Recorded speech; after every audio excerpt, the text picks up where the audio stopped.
más fácil poder ubicar con la escala logarítmica. Ya no tenemos que calcular los logaritmos de cada valor.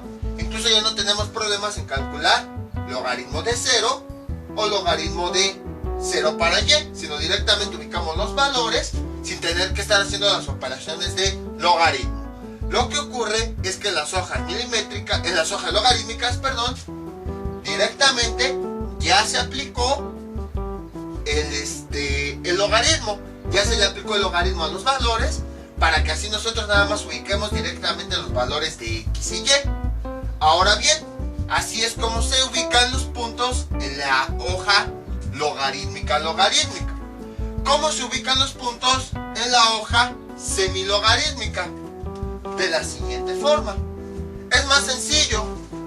Bueno, como pueden observar, ¿para qué se usa la escala semilogarítmica? Porque hay ocasiones en las que no necesitamos otras escalas. Por ejemplo, aquí, con este mismo ejemplo, tenemos x, nada más hay pocos valores, 0, 1, 2, 3, 4, 5. Todos están dentro de la escala de 10 a la 0. Entonces no es necesario que utilicemos una conversión de escalas, puesto que tenemos valores bastante pequeños. Entonces, en esos casos es cuando se utiliza la hoja semilogarítmica. ¿Esa hoja en qué consiste? Dejen, aquí tengo una hoja de escala. Aquí está. Esa hoja consiste en que una escala tiene la parte logarítmica. Vean, aquí está nuevamente la repetición de los ciclos.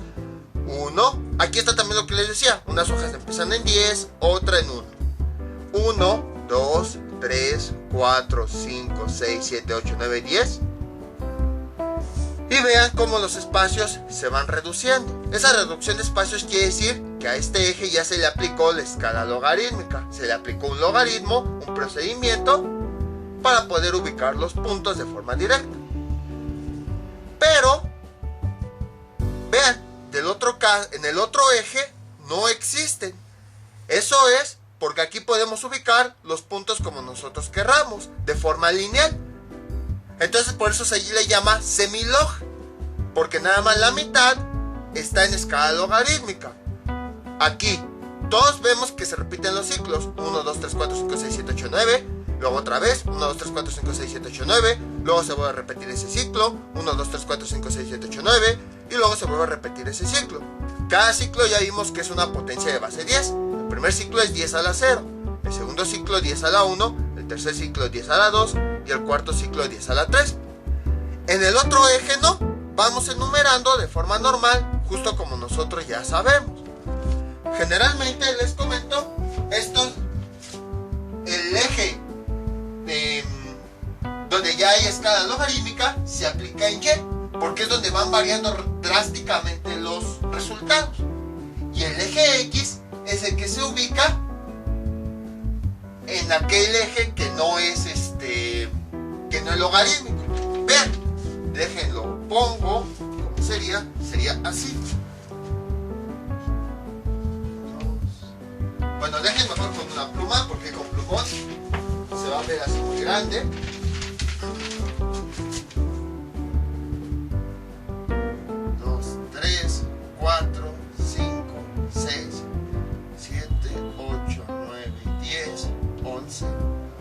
Y así.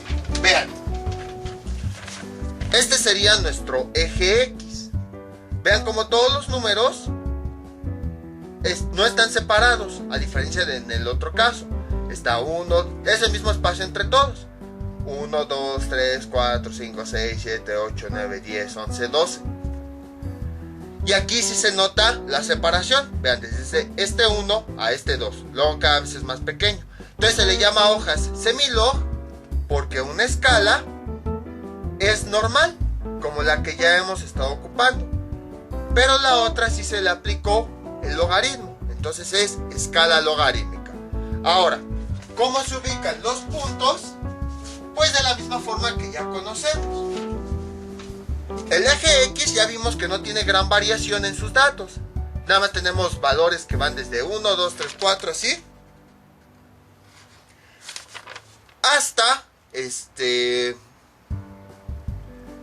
hasta 4, hasta 5. Entonces vamos a ubicar esos valores. Este eje, el lineal, es el que vamos a utilizar para el eje X, el que no es logarítmico, puesto que observamos que no hay un aumento drástico de los valores. Y el eje Y es el que sí vamos a utilizar como logarítmico, ya que es donde sí vemos que van aumentando los valores. Entonces, ¿cómo quedaría la gráfica? De la siguiente forma. Ahora aquí tenemos la hoja semilogarítmica. Aquí observamos que los números están de forma normal, incluso la separación entre ambos es el mismo.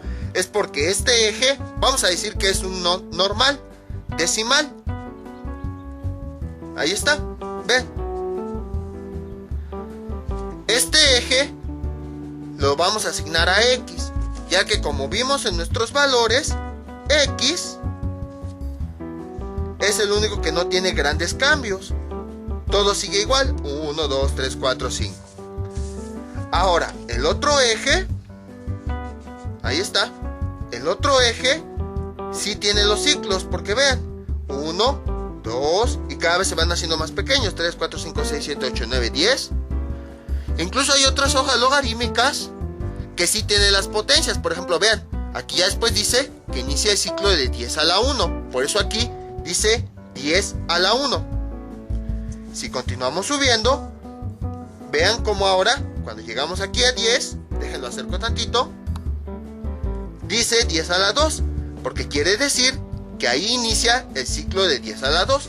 Hay hojas que sí lo tienen y hay hojas que no lo tienen. Entonces, como nosotros observamos, aquí en Y los valores sí van cambiando drásticamente, 2, 8 y luego 50. Entonces, como en Y sí hay varios cambios, a Y es al que le vamos a asignar la escala logarítmica. Y la forma de ubicar los puntos es la misma. En X ubicamos los valores de X y en Y, aplicando la escala logarítmica, ubicamos los valores de Y. Entonces, para este primer punto, X1. Que bueno, aquí yo lo puse en medio para que se pudiera observar. Hay algunas personas que no quieren dejar este espacio y desde aquí empiezan a contar. 1, aquí sería el 2, y esto sería como que los puntos intermedios. Aquí sería el 3, aquí sería el 4, aquí sería el 5, aquí sería el 6, aquí sería el 7. Más que nada porque algunos dicen, pues es que en escala logarítmica no puedes ubicar el 0. Pero otros dicen, pero esta no es escala logarítmica, entonces sí puedes dejar el 0. Pero bueno, vamos a dejarlo así y estos no los vamos a considerar. Estas líneas vamos a considerarlas como los puntos medios. Y entonces, nada más hasta ahí, porque nada más vamos a ocupar los primeros números. Entonces, cuando X vale 1, lo ubicamos directamente aquí sin problemas. Ahora ubicamos el valor de Y. Bueno, déjenlo paso para acá, ahí está. Ahora vamos a ubicar el valor de Y, es 2, y aquí ya escribimos el ciclo en el que está, del ejemplo anterior. Está en el ciclo de 10 a la 0, este primer ciclo sería 10 a la 0, ahí está. Entonces, este 2 lo ubicamos en ese ciclo de 10 a la 0, aquí está. Aquí iría el punto. Vamos con la siguiente pareja. X vale 2, la ubicamos acá, le ponemos una línea para ver dónde se va a cruzar y vamos con el siguiente número, el 8, que ya vimos que está en el ciclo 10 a la 0. Entonces en el ciclo 10 a la 0 ubicamos el 8, que sería aquí, y donde se crucen, ahí es donde va el punto. Vamos ahora con la siguiente pareja, X3, donde está el 3 en X, este es el eje X, acuérdense. Le pusimos este porque es el que no está variando, por eso le pusimos la escala normal, la escala decimal, porque X no presenta grandes variaciones. Entonces, puede que ocurra al revés, puede que en algunos casos Y sea la que no presenta grandes variaciones y X sí. Aquí ya depende de cada quien. Al eje que no presente variaciones, pónganle el decimal. Y al eje que sí presente grandes variaciones, pónganle el eje logarítmico. Entonces, x3, aquí está, lo ubicamos. Sería aquí. Y trazamos unas líneas. Y ahora, el número que tiene es 18, que ya vimos estaba asociado con la escala de 10 a la 1. Entonces, en vez de 18, vamos a ubicar el 1.8. Le ponemos un punto de tal forma que nada más haya un dígito en la parte entera. Y como ya vimos, es en el ciclo de 10 a la 1. Entonces 1.8 lo vamos a ubicar en el ciclo de 10 a la 1, que sería en este. El 1.8, aquí está el 1, donde inicia, y sería 1.5, 1.6, 1.7, sería por acá más o menos. Creo que se ve mejor en la cámara que en vivo. Ahí está. Sería por acá. Y entonces trazamos una línea, y en donde se cruce ponemos un punto. Vamos con el siguiente. X4. Ubicamos el 4. Aquí está. Y trazamos una línea.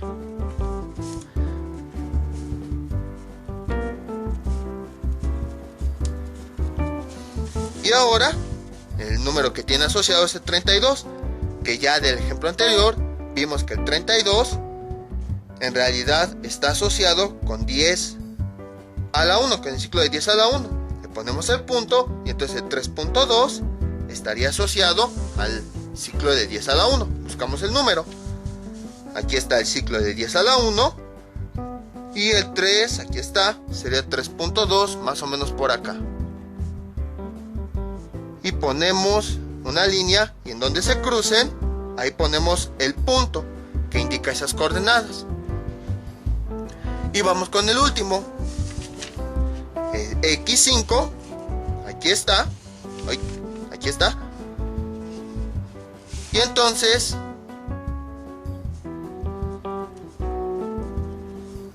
ponemos ahí una línea. Y vemos que Y tiene asociado. Tenía 50, que lo asociamos con el ciclo 10 a la 1.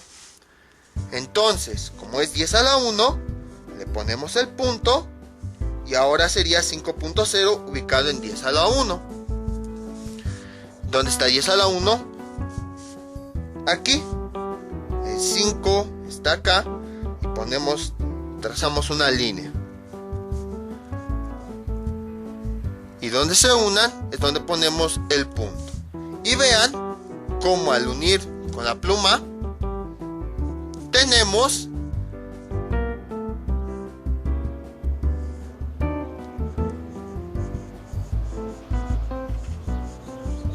la línea recta. Ahí está.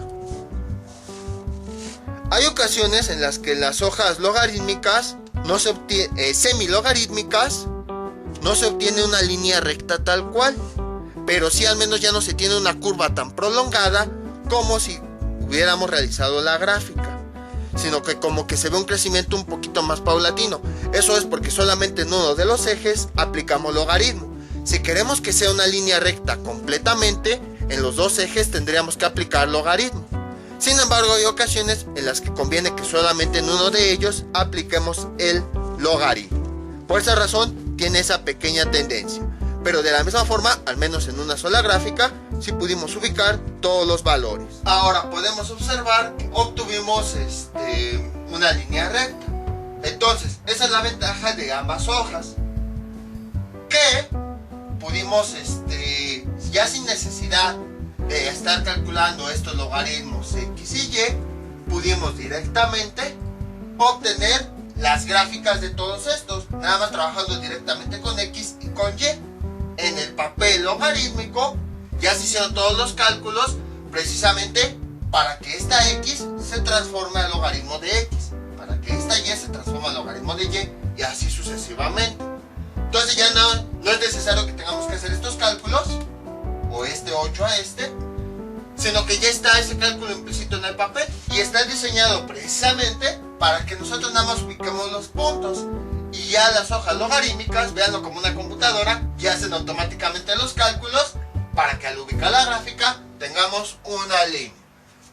observar, puntos negativos o puntos como estos ceros no los podemos ubicar, ya que no existe el cero dentro de la escala logarítmica. Observamos también que el cero o puntos negativos no están dentro de la escala logarítmica. Podríamos intentar averiguar cómo se ubican los puntos, pero se supone que todos estos videos, o bueno, todos estos datos ya se aplican de forma experimental cuando tenemos un registro en el aumento de algo. Por ejemplo, en el aumento de contagios, en donde cada día pues había más contagios y no existían que contagios negativos, menos 5 contagiados, no, o sea, se contaban cuántos contagios iban aumentando, pues eran valores reales, contagios de personas que sí existían, por eso se manejaban números positivos. Entonces, la escala logarítmica casi siempre se utiliza cuando registramos datos de valores reales, valores positivos. Por ejemplo, el tiempo, como ya vimos en varios problemas, en muchas funciones exponenciales, o bueno, potenciales, se ubica el tiempo. Y el tiempo siempre son valores positivos. Nunca hablamos de menos 5 segundos, menos 10 segundos, porque el tiempo, eso significaría que estamos tomando el tiempo hacia atrás, cosa que no se puede porque el tiempo siempre va hacia adelante. O bueno, momentáneamente, a lo mejor después descubren que el tiempo sí se puede ir hacia atrás, pero bueno, no vamos a meternos en cosas. Entonces, por esa razón, casi siempre las funciones potenciales y las hojas logarítmicas se utilizan nada más con valores positivos, valores mayores de 0, porque se emplean para registrar resultados reales. Ya en experimentación, casos que sí existen, que sí se pueden ver, como los contagios o como el tiempo. Vamos con otro ejemplo. Este es nuestro siguiente ejemplo. Y igual a 20 a la 20 por x a la menos 2. Entonces, en la función, cada uno de estos valores de x lo vamos a ir sustituyendo. Voy a empezar con el más fácil. Sería y, que es igual a 20 a la x, cambio la x por este valor, 1 a la menos 2. Ahí está. Y es igual a 20. Voy a pasarlo abajo. Este negativo, pasar abajo pasa positivo. 1 a la 2 nos da 1. Y 20 entre 1 nos da 20. Entonces cuando x vale 1, ¿cuánto me da de y? 20. Ahora vamos a hacer lo mismo con todos los demás valores. Vamos a ver, cuando sustituyo x igual a 2 aquí, qué resultado me da en y así sucesivamente. Lo que tengo aquí es 5, luego 2.2, luego 1.25 y hasta ahí, sí, 0.8. Ahí está. Ahora, a partir de aquí necesitamos ver cuáles son las escalas que nosotros vamos a utilizar para saber cuántos ciclos necesitamos en nuestras hojas. Vamos a ubicarlo en las dos hojas, en las logarítmicas y en las semilogarítmicas. Para x solamente tenemos potencias de 10 a la 0, porque son números que están en las unidades. Para y si necesitamos, si se dan cuenta, 3 ciclos. Tenemos números que están en las decenas, entonces necesitamos la potencia de 10 a la 1. Luego tenemos números que están en las unidades. Vean, 5, 2 y 1. Entonces necesitamos la potencia de 10 a la 0. Acuérdense, ¿cómo sabemos que 10 a la 1 o 10 a la 0? 10 a la 1, ¿cuánto nos da? 10. El 10 representa las decenas. Y este número está dentro de los dieces, dentro de las decenas. Unidad, decena. Por eso sabemos que es 10 a la 1. Luego, 10 a la 0, ¿cuánto nos da? 1. O sea que son números que nada más utilizan un dígito, que están dentro del 1, que están dentro de las unidades. Vean, aquí el 5 está dentro de las unidades, que es representada por el 1. Aquí el 2 nada más se tiene el dígito de las unidades, que es lo que representa 10 a la 0, 1. aquí nada más hay un dígito. Quiere decir que solamente este número llega hasta las unidades. Y 10 a la 0 nos da 1, que es precisamente el dígito de las unidades. Y tenemos por primera vez algo que no habíamos visto. Números que no tienen parte entera. Solamente tienen parte decimal. Entonces quiere decir que también vamos a usar potencias negativas. Voy a borrar tantito. Esta X sería 10 a la menos 1. ¿Por qué 10 a la menos 1? Porque vean, 10 a la menos 1, ¿cuánto nos da? 1 sobre 10. ¿Y esto a cuánto es igual? A 0.1. ¿En qué dígito está este? Dentro de los décimos. Entonces, también se incluyen los números que están dentro de los décimos, porque nada más tienen un dígito después, justo como en este caso. Entonces, si se dan cuenta, las potencias se van ocupando dependiendo de los dígitos que tengamos. Aquí teníamos 2 dígitos, por eso se utiliza 10 a la 1. Porque 10 a la 1 nos da como resultado 10, que tiene 2 dígitos. Luego, aquí estos números nada más tienen un dígito en la parte entera. Y 10 a la 0, ¿cuánto nos da? 1. Como este valor nada más tiene un dígito, entonces vamos a considerar los valores que tienen un dígito en la parte entera. Y luego, como este valor, su dígito más alto está en los décimos, tenemos que considerar ahora esta potencia. Calculando esto ya vimos que es 0.1, donde su último dígito termina precisamente en los décimos. Entonces, así es como pueden ir viendo qué potencias vamos a ir utilizando. Esto, pues ya sabemos, 20 es dentro de los dieces, entonces utilizamos la potencia de 10 a la 1, y así sucesivamente. Ahora, ¿cómo quedaría esta gráfica en las hojas logarítmicas? Pues vamos a verla. Ya definimos que en un eje nada más necesitamos la potencia de 10 a la 0, o sea, un ciclo. En otro eje necesitamos 10 a la 1, 10 a la 0 y 10 a la menos 1. ¿Cómo quedarían? Obviamente los ciclos se van acomodando desde el menor exponente al mayor exponente. Ahorita lo vamos a ir viendo. ¿Cómo es que irían quedando? Y bueno, pues como ya vimos que las hojas logarítmicas hacen todo el trabajo, ya no necesitamos esta columna. Porque directamente vamos a sustituir estos valores en las hojas logarítmicas.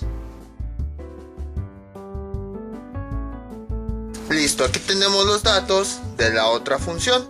Observamos que con x ocurre lo mismo. Entonces, ya habíamos visto que cuando los números nada más tienen un dígito en la parte entera, tienen asociado la potencia de 10 a la 0. Y a partir de ahí podemos empezar.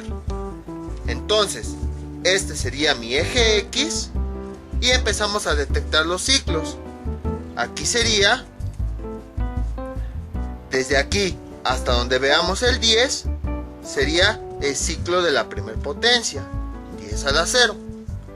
Luego, de aquí a el siguiente 10, sería el ciclo de la siguiente potencia, 10 a la 1. Pero pues no tiene sentido ver los demás ciclos, porque todos nuestros números del eje X nada más están ubicados en el primer ciclo. Lo interesante son los números del eje Y. Observamos que tenemos más variaciones. Algo que podemos observar para detectar los ciclos es lo siguiente. Nuestra referencia, que son los números que tienen un dígito, va a ser 10 a la 0. Si vemos que aumenta el número de dígitos enteros, entonces aumentamos el 1 en exponente. Ahora tenemos 2 dígitos, entonces el siguiente ciclo sería 10 a la 1. Si tuviéramos un número más grande, a lo mejor no sé, de 3 dígitos, por decir 130, entonces aumentaría de nuevo el exponente del ciclo. Ahora sería 10 a la 2. Entonces vean, conforme va aumentando en un dígito el número, también va aumentando el exponente. Empezamos con nuestra base, aumentó un dígito, y entonces el exponente tiene 1. Aumentó 2 dígitos, 1, 2, el exponente sería 2, y así sucesivamente. Y lo mismo hacemos en la parte de abajo. Bueno, en este caso, todavía tiene un dígito en la parte entera. Entonces Entonces este número sigue siendo del ciclo 10 a la 0. Tiene un dígito en la parte entera, entonces este dígito sigue siendo del ciclo 10 a la 0. Pero ahora lo interesante es aquí. Vemos que no tiene entero, sino tiene ya punto decimal. Vemos que al contrario, en vez de aumentar dígitos en la parte entera, se los fueron quitando.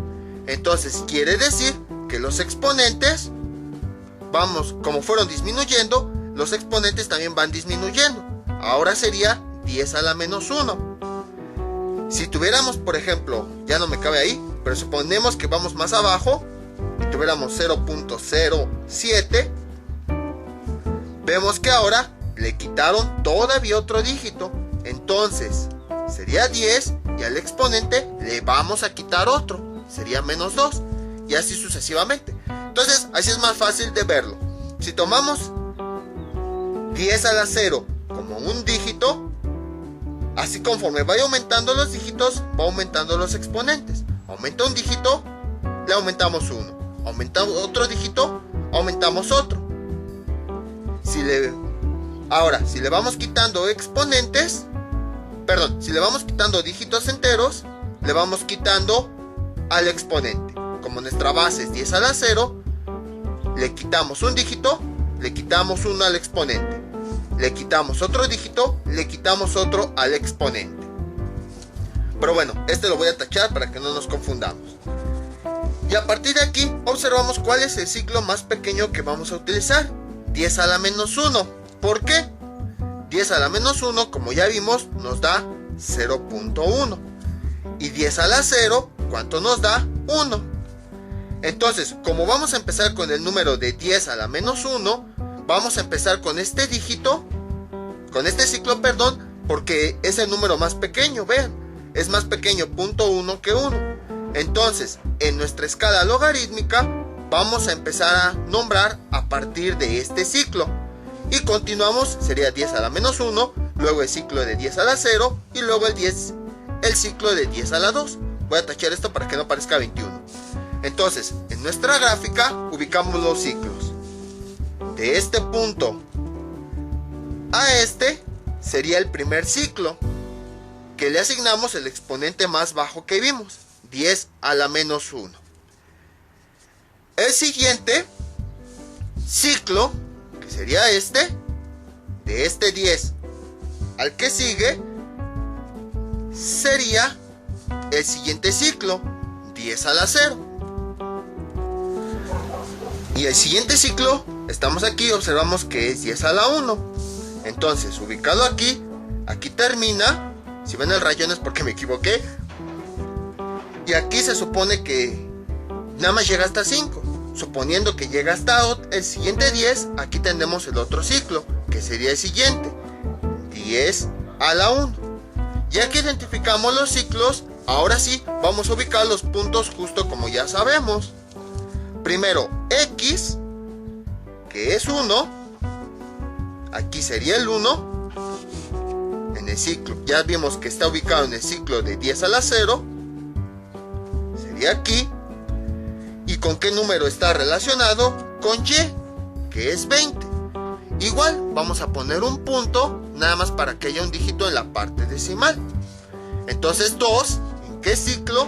En el ciclo de 10 a la 1, que sería hasta acá. El ciclo de 10 a la 1 sería aquí. Y aquí sería el valor. Ahora vamos con la siguiente pareja, que sería 2, X2, que está en el ciclo 10 a la 0. Sería aquí. Trazamos una línea.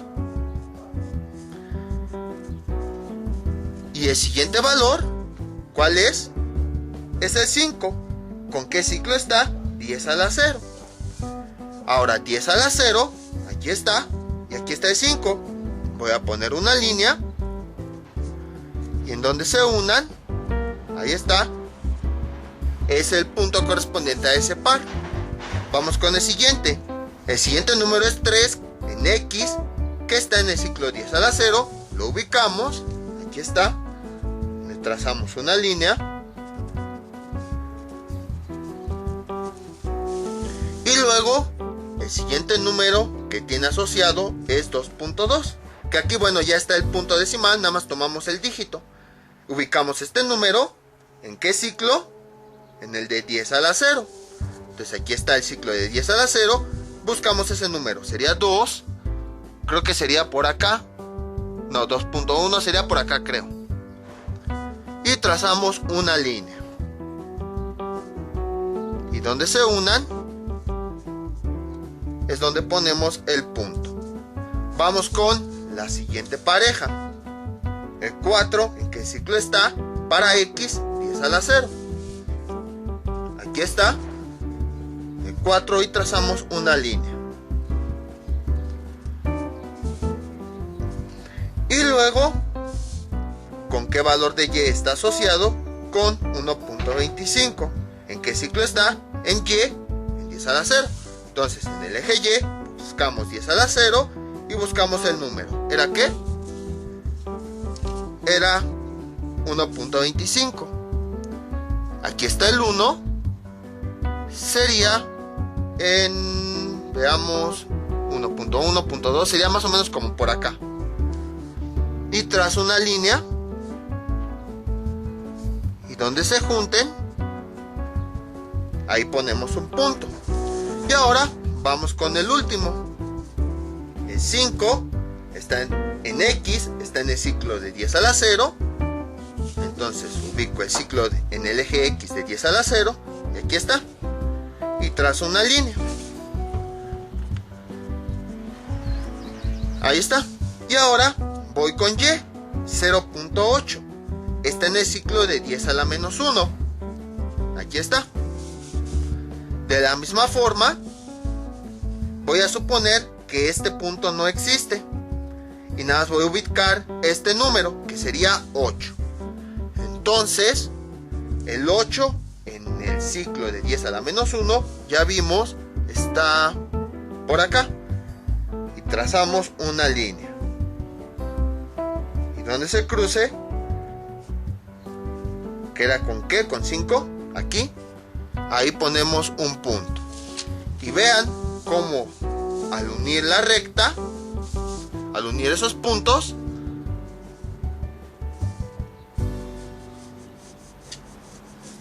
tenemos nuevamente una recta. Lo curioso es que ahora esta recta va hacia abajo. Entonces pueden observar que ahora fue exactamente lo mismo. O sea, nada más es identificar los ciclos.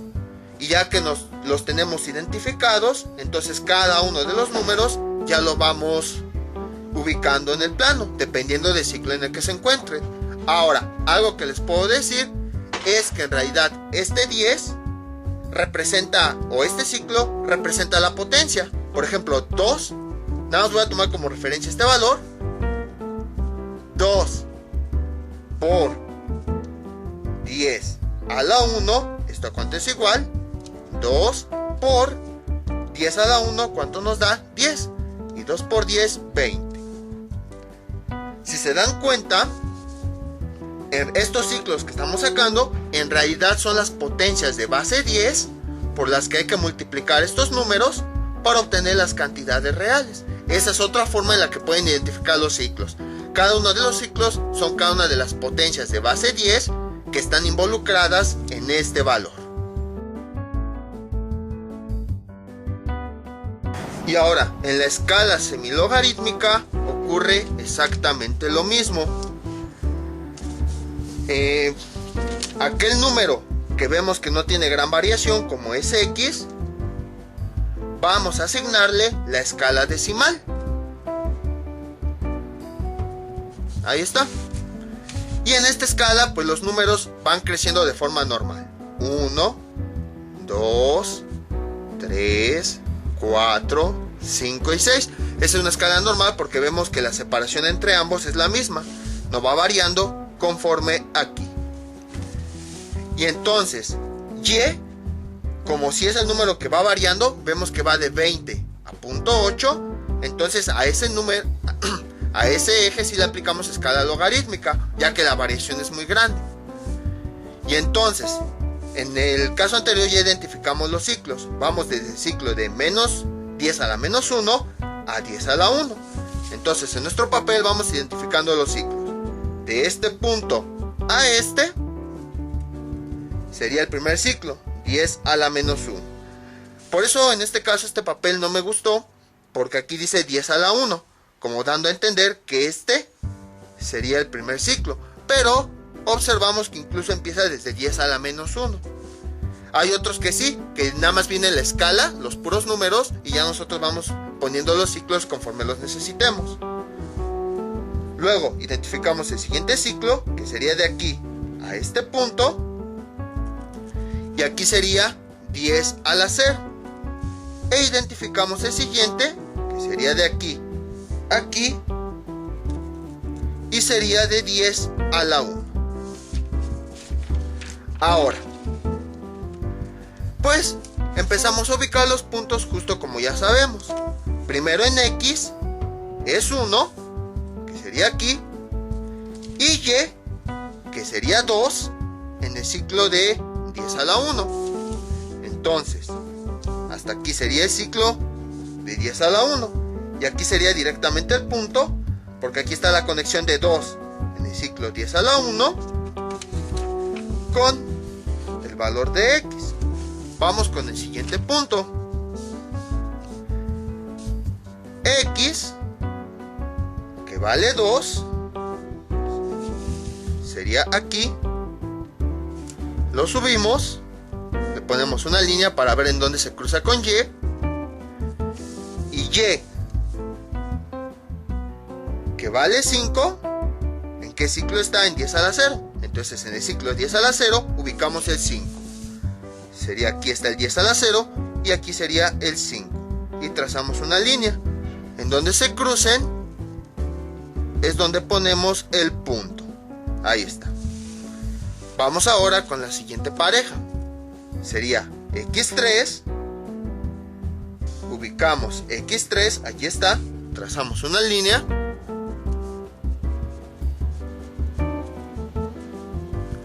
¿Y cuál valor de X3 tiene asociado? Y 2.2. ¿En qué ciclo está? En 10 a la 0. Entonces en el ciclo de 10 a la 0 ubicamos el 2.2. 10 a la 0, aquí está, ubicamos el 2.2. Sería aquí 2 y creo que sería por acá. Y a partir de ahí trazamos una línea y en donde se crucen, ahí ponemos el punto. Vamos con la siguiente pareja.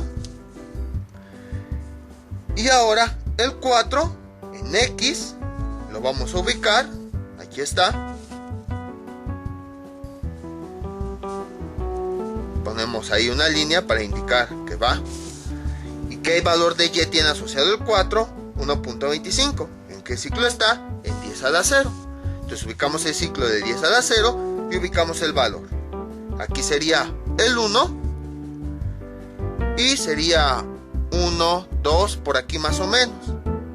Porque pues vemos la primera marca sería 1.1. La siguiente marca sería 1.2. Y la siguiente sería ya 1.3. Entonces sería entre la mitad de estas. Sería por acá más o menos. No, espérame. Por acá más o menos. Ahí está. Y trazamos una línea.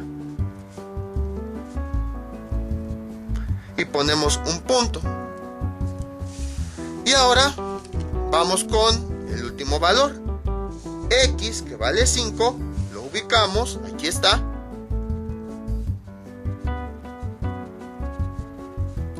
Y Y, el número es 0.8, pero ya lo asignamos. Nada más vamos a ubicar el primer dígito, 8. ¿Y en qué ciclo? En el de 10 a la menos 1. Aquí está el ciclo de 10 a la menos 1 y aquí está el 8. Trazamos ahí una línea punteada y en donde se unan es donde ponemos un punto. Ahí está. Y si nosotros unimos los puntos, se dan cuenta que es una curva muy similar al ejemplo anterior, nada más que ahora está yendo hacia abajo en vez de ir hacia arriba.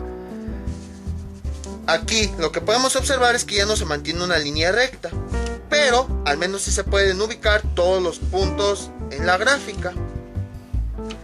Y bueno, esto es más útil cuando tenemos cantidades, por ejemplo, de 500, 600 que pudiéramos ubicar, que sería difícil ubicarlos aquí, pero en una gráfica normal, pero aquí podemos ubicar de forma fácil.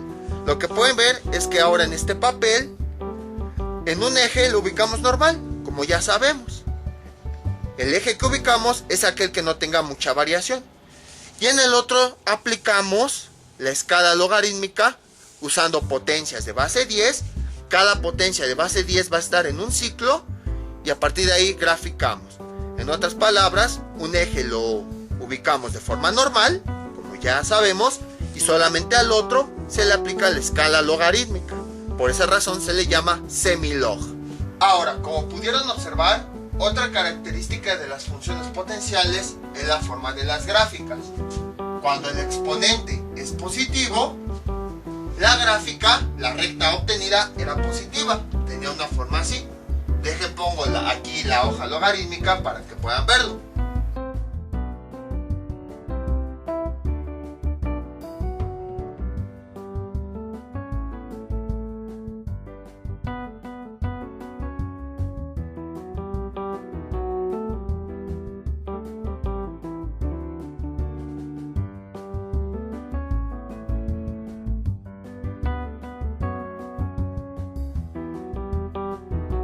La gráfica va subiendo, va de abajo hacia arriba, de izquierda a derecha.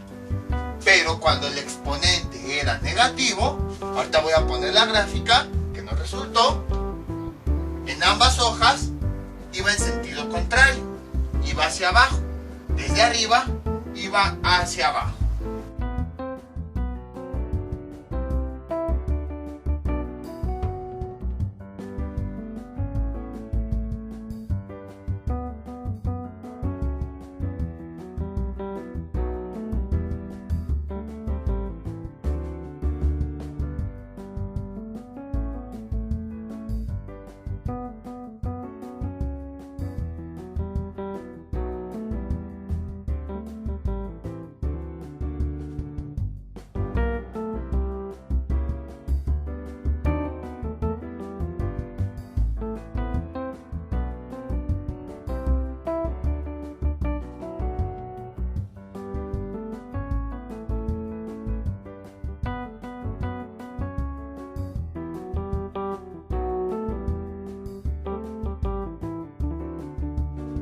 Entonces, esa es una forma de identificar qué tipo de gráfica tenemos y qué tipo de exponente. Cuando la recta vaya subiendo, así, el exponente va a ser positivo. Cuando la recta vaya bajando, el exponente va a ser negativo. Otra cosa que podemos decir de las funciones potenciales es la siguiente. Esto ya lo voy a borrar, ya no lo necesitamos.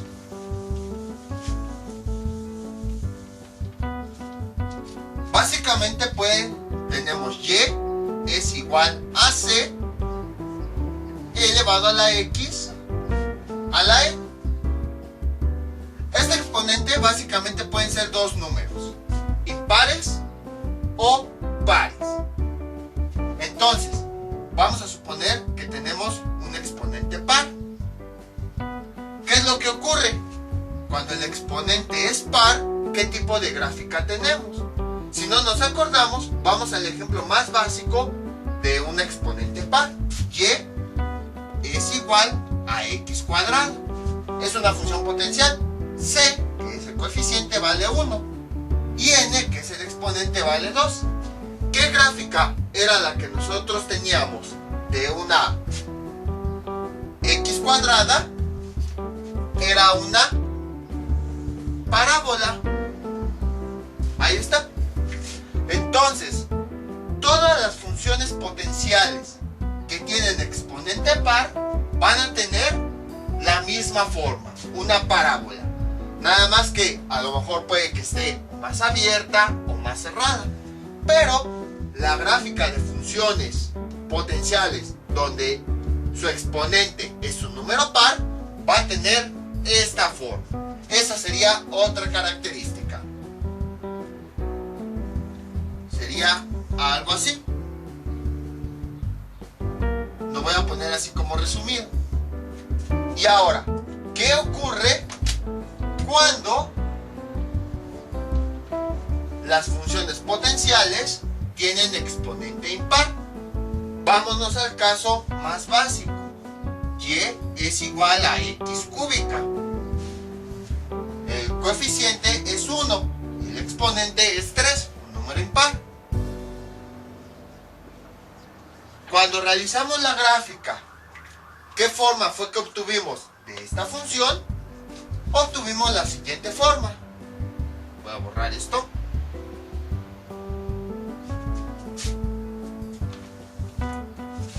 Obtuvimos una gráfica que era más o menos así. Cuando hicimos la de la x cúbica, pues todas las gráficas, todas las funciones potenciales donde el exponente sea impar van a tener la misma forma. Igual, a lo mejor un poquito más abiertas, a lo mejor un poquito más cerradas, pero van a tener la misma forma.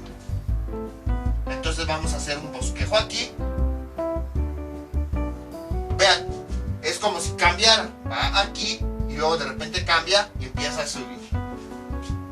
Entonces, estas son las gráficas que vamos a tener de funciones potenciales donde el exponente sea par y las gráficas de funciones potenciales impares. Obviamente cuando utilizamos la escala normal, es decir, no convertimos a logaritmos ni nada, sino realizáramos la gráfica de forma normal. Ahora, vamos a ver otra aplicación de las funciones potenciales. Era la que les comentaba hace un momento. Todo esto, pues, como ya se habrán dado cuenta, es como que un video teórico práctico. O sea, hay mucha teoría, pero también hay uno que otro ejercicio. Una de las aplicaciones más comunes es en los sismos. Sobre todo en los países donde más tiembla. Hay algunos en los que casi no tiembla, entonces difícilmente pues pueden sentir la magnitud de un sismo. Ahora bien, siempre que se habla de sismos, se habla que de cuánto fue, de cuál fue la magnitud, de cuánto fue la escala. Y se utiliza mucho para medirlos una escala que se llama escala de Richter. Escala de Richter. Y nos dicen, fue de 5.6, fue de 7.8, fue de 9. Obviamente, entre más grande es el número, pues quiere decir que el sismo fue más fuerte. Esta escala no es otra cosa que una escala logarítmica. Los sismos son tan fuertes que igual son valores tan grandes que no se pueden ubicar en un punto. Entonces se ubican en una escala logarítmica. Ya vimos que la escala logarítmica sirve para representar valores que son tan grandes que no caben en una simple gráfica. Ahora, ¿en qué consiste esto de la escala Richter? Existe una fórmula para poder medir la escala Richter. Perdón si me cuesta trabajo pronunciarlo. R es igual a logaritmo, abrimos un paréntesis, de A dividido entre AC. Vean cómo nuevamente se vuelven a aplicar los logaritmos. Entonces, R es el resultado que nos da. El resultado de que nos es el 5.6, 7, 2.5 y así. A0, existen unos dispositivos que se llaman sismógrafos. Son los encargados de medir la magnitud o la intensidad de un sismo. A0 es como que la amplitud o la magnitud más pequeña que se detecta. Por ejemplo, 1, por decir algo. Y A es la magnitud más grande que se detecta. Por ejemplo, 50. No, 500. Vamos a ponerle 500. Y entonces, a partir de dividir la magnitud de todo el sismo entre la magnitud más pequeña que es posible detectar, es que se mide el valor de la escala. Ahora, vamos a ver lo siguiente. Vamos a suponer, vamos a convertir, vamos a despejar, mejor dicho, este logaritmo. ¿Cómo lo convertimos? ¿Cómo quedaría? ¿Cuál es la base? 10. Ahí está. Si no tiene base, se considera considera que es 10. Entonces 10 elevado a la R, esto es igual a A elevado a la AC. Entonces, vamos a suponer, aquí nada más es para ejemplificar, porque les soy sincero, yo tampoco estoy muy metido en la sismología. Sé los conceptos básicos, pero no estoy muy metido a ella. Todos los sismos están relacionados con la energía liberada. Vamos a suponer que este término es la energía liberada. No es una relación entre las amplitudes, pero vamos a suponer que es un número que está relacionado con la energía liberada. Entonces vean, ya vimos que cuando esta fórmula con la que determinamos la escala Richter la pasamos de logaritmo a función exponencial, R, que me representa el valor del sismo, se convierte en exponente. Entonces vean,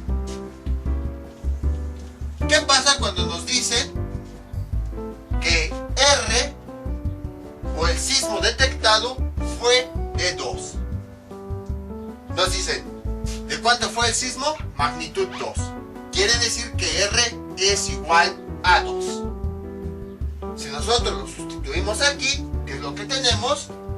10 a la 2 es igual a 100. Es un valor pues no tan grande.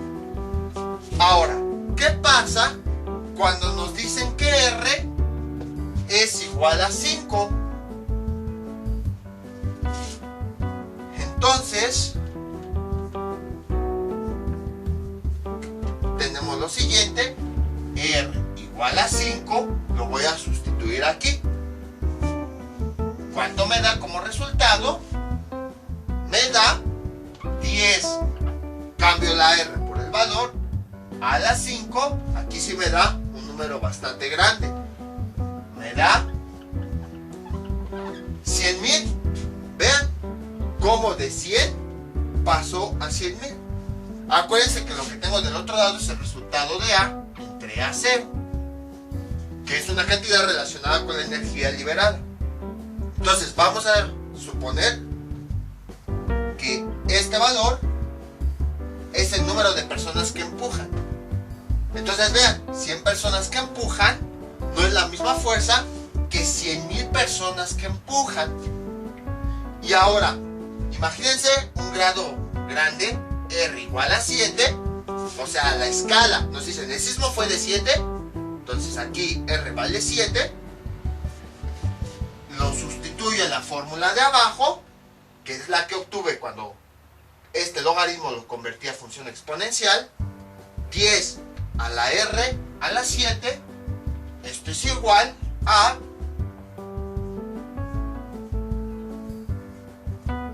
¿cuánto es? 10 millones. Aunque el número es muy pequeño, 2, 5, 7, los resultados son muy grandes. 100 personas que empujan, 100,000 personas que empujan, 10 millones de personas que empujan. Imagínense la magnitud de un sismo de 10 millones de personas que empujan. Y eso nada más es para imaginarnos, porque pues obviamente son cantidades más grandes. Entonces, hay personas que a lo mejor dicen, pues que tiemble varias veces de 5 grados, bueno, de 2 grados, que tiemble muchas veces, para que así no se venga un sismo de grado 7. Bueno, aquí me faltó ponerle R igual a 7. Pero vean que eso no ocurre. Vamos a suponer que ocurren 10 sismos de grado 2. Vean, quiere decir que esta cantidad la vamos a sumar 10 veces. Estos 100 que son de un sismo, más estos 100 que fue de otro sismo, más otros 100 de un tercer sismo, más otros 100 de un cuarto sismo. Vamos a suponer, tiembla 4 veces con este grado. Aquí está un sismo, bueno, 5 veces. 1, los 100 de otro sismo de este grado, los 100 de otro sismo de este grado, los 100 de otro sismo de este grado, los 100 de otro sismo de este mismo grado. 5 sismos diferentes. 1, 2, 3, 4, 5. 100 más 100 más 100 más 100 más 100 más 100. ¿Cuánto nos da? 500. Y vean cómo aunque tembló 5 veces de este grado, ni siquiera para nada nos acercamos a 10 millones. Así tiemble 10 veces, así tiemble 100 veces, con este grado no nos acercamos a esta cantidad. Entonces, eso de que si tiembla muchas veces de un valor grado evita un sismo de mayor grado es mentira. Porque vean cómo no alcanza la cantidad ni siquiera llegar a un sismo de 7 grados. Entonces, debido a que los sismos, vean como nada más una pequeña variación de grado 2, que nos dicen el sismo fue de 2 a un sismo de 5, vean, entre 2 y 5 pues son valores, no son grandes, o sea, de 2 a 5 pues pequeños, pero la cantidad de energía liberada sí es muy grande. Entonces, ¿qué quiere decir? Que conforme va aumentando estos exponentes, en realidad vamos teniendo cantidades muy grandes. Entonces, como son cantidades muy grandes, ¿qué es lo que se hace? Se convierte todo a logaritmo para poder representar esas cantidades grandes. Así es como funciona la escala Richter. Lo que se hace, bueno, la fórmula que la determina es esta, donde R es el grado que nos dicen que tuvo el sismo, logaritmo de la amplitud más detectada del sismo entre la amplitud más pequeña que se puede detectar. Cuando esta función la convertimos a una función exponencial, observamos que R, en realidad, ese grado, esa magnitud que nos dicen, fue de 5, fue de 6, fue de 7, en realidad es el exponente. Y que entre más grande sea el exponente, más grande es el resultado. Y entonces, entre más grande es el resultado, quiere decir que la intensidad es mucho más grande. Ahí es otra aplicación de la escala logarítmica. Por eso dicen que la escala Richter utiliza escala logarítmica. Por eso dicen que los sismos se miden de forma logarítmica. Aquí está. Porque nos dan resultados tan grandes que este valor prefieren convertirlo a un logaritmo para poder darnos una idea. Y ya con la experiencia, pues sabemos que cuando R, que es un sismo de grado 2, no es tan fuerte. Cuando es 5, pues sí es un poquito fuerte. Cuando es 7, 8, ya es catastrófico. Aquí tenemos una aplicación de las funciones potenciales y de los logaritmos. Como ven, hay muchísimo material para trabajar de todo esto. Y obviamente pues todo empezó desde exponentes y logaritmos. Ahora sí podemos entender un poquito todo esto gracias a que sabemos lo que son los exponentes y los logaritmos, cómo trabajar y todos ellos. Es lo que les comento constantemente en matemáticas, que a veces nos dejan, resuelve tal ecuación, resuelve esto, resuelve aquello, y no tenemos ni idea de por qué lo hacemos, pero lo hacemos. Pero ya que lo dominamos, entonces ahora sí es más fácil entender todas estas aplicaciones. Y esta es otra aplicación de la vida cotidiana. Bueno, sí, cotidiana, porque todos los días está temblando. Nada más que pues son sismos muy pequeños que ni los sentimos. De R igual a 1, de R igual a 1.2 y así. Ahora les voy a dejar unos ejercicios para que practiquen todo lo que vimos en este video tutorial. Sería nada más realizar las gráficas en papel logarítmico, que el cual se los voy a dejar en la descripción para que puedan descargarlo, ya que es bastante difícil poder encontrarlo.